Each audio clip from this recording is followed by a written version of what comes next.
Hey guys, and welcome back to my channel. So obviously by the title of this video, I'm going to be doing a story time. I've never done one of these on my channel before, but I've always wanted to do one because they seem like fun. Okay, so this story started about when I was like 16. I'm gonna say I was like 16. And of course throughout this video I'm not gonna mention the names of the people. I'm gonna probably call them by other things because I don't wanna, you know what I'm saying. I was gonna get into real estate, and I was working with this group that would train you and get you your license. During training week, you're training with obviously other people. I think the second night, they had this huge kind of, I don't want to call it a party, kind of like a party, and I met this guy. We're gonna call him John. I met John at this party. So little 16-year-old me, I didn't know much about flirting. Eventually, we were talking. So at the end of the night, we all decided to kind of take the same trains home, like all go home together. So it was like a group of us. And it was a couple of us, but I remember he was with his homeboy. We're going to call his homeboy Mark. So John and Mark. So we got on the train, right? And we get to my neighborhood. And he lives in the same neighborhood as me. But I live a little bit further. So I had to walk home a little further. So he kind of walked me to a point where we both had to go our separate ways. So we were talking and stuff, and right before he's about to leave me, he goes and kisses me. And I'm like really excited because that's how I am when I like a boy. So, girl. That night I go home, and I think he actually texts me the next day. The next day, I think after class, he texts me late at night. It was probably around 10 o'clock, y'all, late. He asked me if I just wanted to go for a walk. I'm like, okay, that seems innocent enough. Let's go for a walk. He met up with me like right outside of my, my home.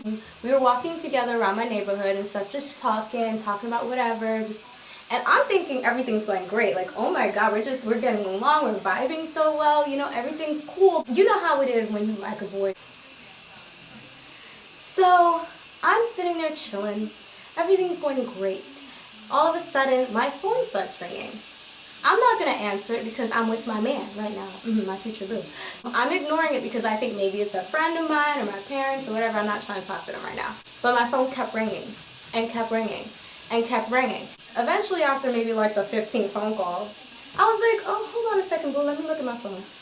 It's a number I never seen before. I don't know this number. So, I mean, I'm not one of those people, at the time, I wasn't one of them people that just wouldn't answer a phone call just because I didn't know the number. I picked up, hello. Woman's on the other end going, are you with my husband? No, I'm with my man. I'm just sitting here like, who is this? We are with my husband has been in contact with you, who are you? All of a sudden, John looks at me, just takes my phone and hangs it up, and I'm just like,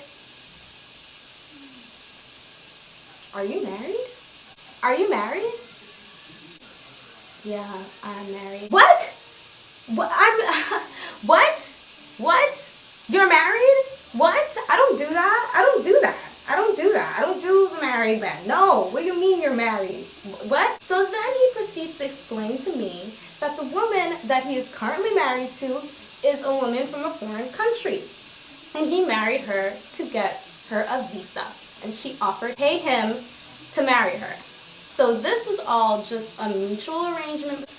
He was telling me that he was not in love with this woman and he just married her for money, and I was just like really confused. I kept asking a bunch of questions like, so do you guys sleep together? Do you live together? Like, what is this? I don't know anything about this life. And mind you, I'm 16 and innocent, still pure, everybody. I don't know anything about this life, okay? So he explained his butt off and seems extremely convinced. John was a good liar, let me tell you, ladies. I didn't know whether to believe him. Please don't answer that phone call anymore. Just don't answer it. Like, she's crazy, she's obsessed with me. I'm like, okay, I won't answer that call anymore.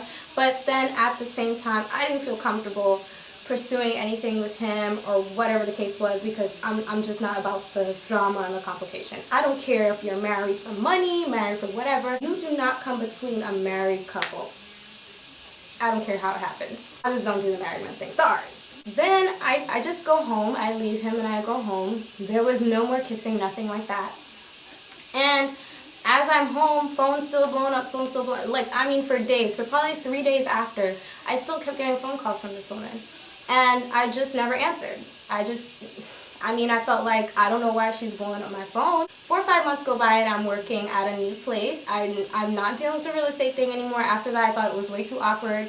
I wasn't digging the whole thing anyway, so I was just like, yeah, girl, bye. On my lunch break at my new job, and I'm running into McDonald's, girl. McDonald's is in this story a lot. I don't know what it is. I love me some McDonald's, girl. I was walking upstairs to go have a seat, and there he is with old homeboy, what did we call him? Mark.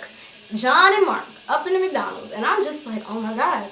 Hey, how you doing, girl? You looking good still, blah, blah, blah. Of course, he's spitting that game to me, and it sounds really nice. Again, he came to me with this convincing story, like, I'm really sorry about all of that, and, I'm not a liar, and all, just giving me the story, honey. Giving me the tales. I eventually just believe him. This guy can't be lying to me. Like, I've heard of situations like that. It's a thing that happens. We started just talking again.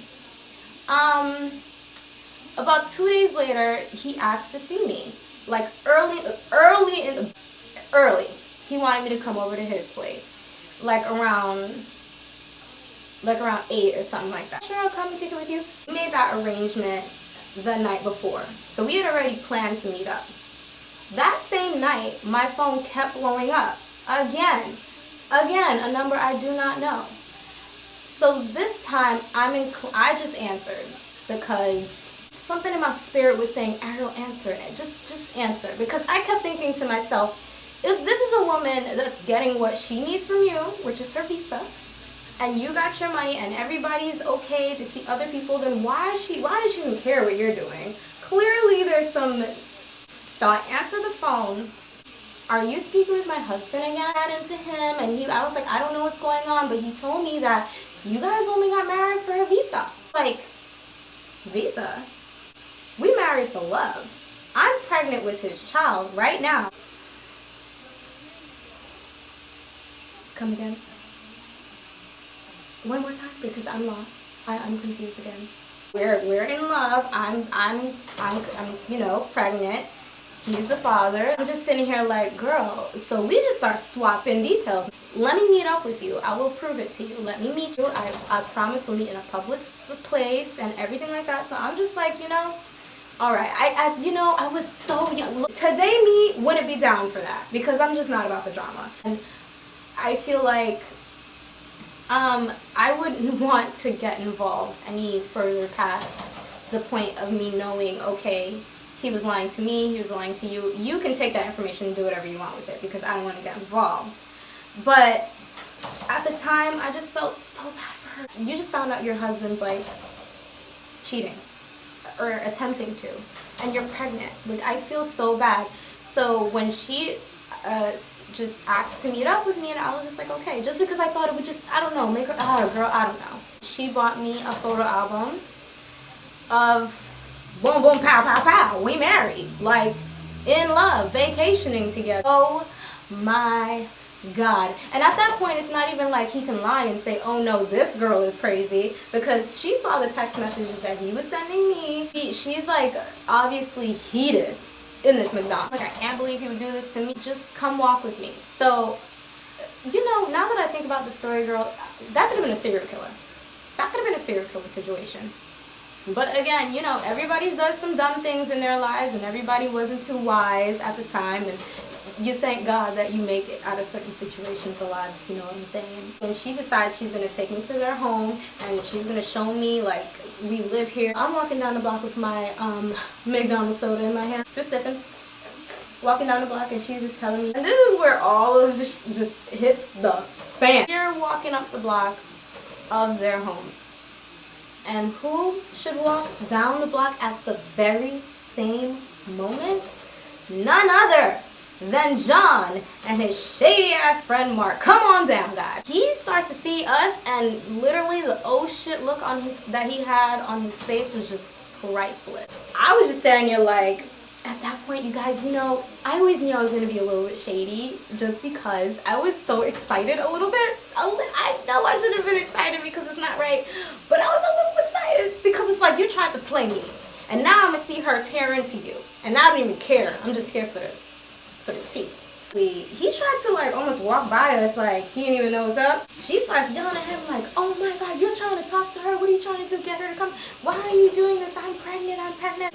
Kept on walking like he didn't even know us. And I'm just like, oh, you're just going to act like you. Hey, you guys, I'm really sorry, but my camera died. Well, my camera didn't die. My card got full and I had to move some videos to make space to keep on recording, and I got really hungry waiting, so I'm gonna snack on this granola bar while I finish this story.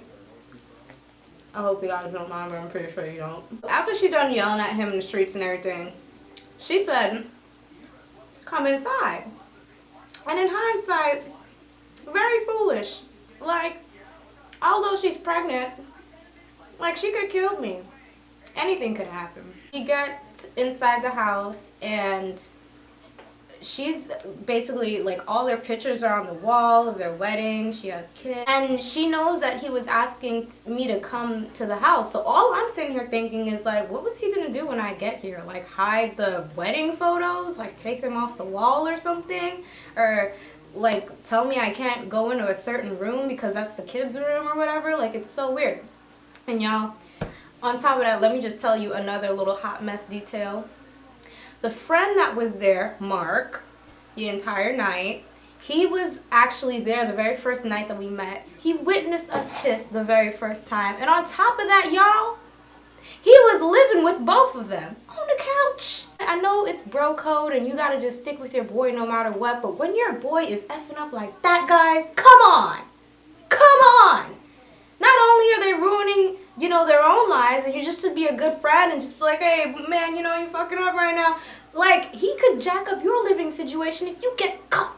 And this is what happened. But you know what? I don't feel guilty because it's your fault. You're the shady friend. You witnessed this. You could have done something. I digress. All of a sudden, again, who walks in? None other than shady number 1 and shady number 2. But let me just be very honest, too.